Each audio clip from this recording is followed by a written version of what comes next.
Bonjour et bienvenue dans Créateurs sans frontières, l'émission qui parcourt les tendances de demain à travers les créateurs les plus inspirés du moment. Je m'appelle Nicolas Korsakov, je suis photographe de mode et dans le cadre des shootings que je réalise pour des magazines, j'ai la chance de rencontrer ceux qui nous habillent à travers leurs collections. C'est le cas de Mako Calderón, créateur de la marque éponyme, qui nous accueille chez lui, à Montreuil, pour nous ouvrir les portes de son univers aux couleurs des Andes que j'ai hâte de vous faire découvrir. Alors sans plus attendre, on y va.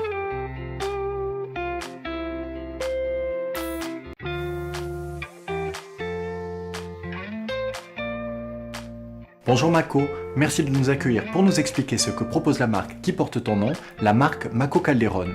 C'est une marque de vêtements alternative qui propose des créations contemporaines réalisées dans les Andes au Pérou. Nous utilisons la fibre d'alpaca comme matière première.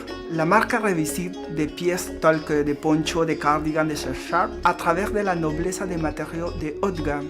Ce sont en effet des pièces de grande qualité, mais je voudrais maintenant que tu décrives l'esprit qui entoure Mako Calderón.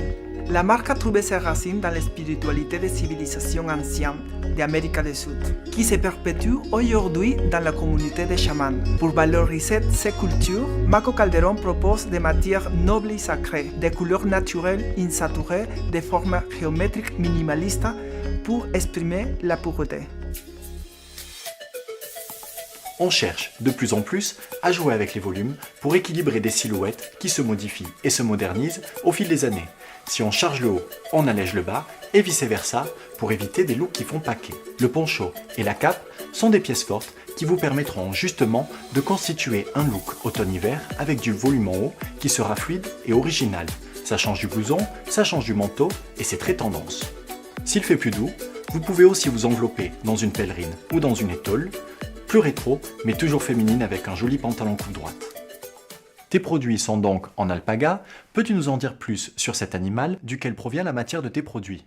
L'alpaca, c'est un camélidé qui vit à plus de 3500 mètres d'altitude dans les Andes au Pérou. Son poil est utilisé depuis presque 10 000 ans. Il couvre une palette de 21 couleurs naturelles. Elle est brillante, résistante, d'une douceur innégable, très légère et très chaude à la fois. Les créations de la marque sont réalisées en sélectionnant les meilleures fibres d'alpaca de Pérou, mon pays d'origine. Origine, tradition, spiritualité, mais comment se déroule la production des pièces Mako Calderón avec les artisans? Les artisans qui travaillent avec nous réalisent la création avec grande qualité de finition. Ils utilisent des techniques millénaires de génération en génération. Au-delà de cette qualité, nous contribuons à sauvegarder les coutumes et l'identité culturelle du Pérou. En tant que Péruvien descendant d'une lignée de tisserands, je confectionne directement les modèles dans les Andes avec des artisans dont certains sont des membres de ma famille. Nos vêtements sont d'un luxe discret qui reste abordable parce qu'il n'y a pas d'intermédiaire entre la création et la production. Portées par la tendance de l'imprimé wax africain ou de la broderie à motif asiatique, les pièces et accessoires traditionnels sont très à la mode. Ils apportent une touche d'originalité à nos looks occidentaux qui se colorent de plus en plus d'autres cultures.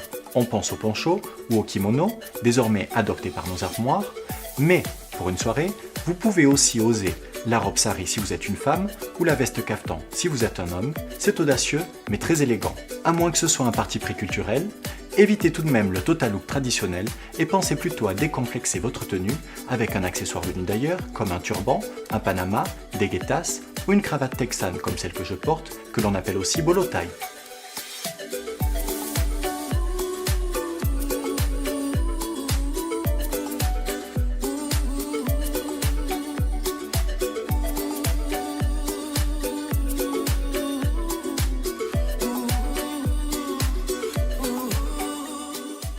C'est déjà la fin de cet épisode qui fut vraiment sans frontières avec la marque Mako Calderón qui vous fera voyager encore plus loin avec son site internet disponible dans notre générique. Je remercie Marie et Aurélien, mis en beauté par Chad, nos mannequins citoyens du monde qui ont porté les tenues du jour. Et c'est le moment de vous laisser, vous, globetrotters de la mode, faire votre shopping en vous disant à bientôt, arrivederci, sayonara. Allez, bye bye.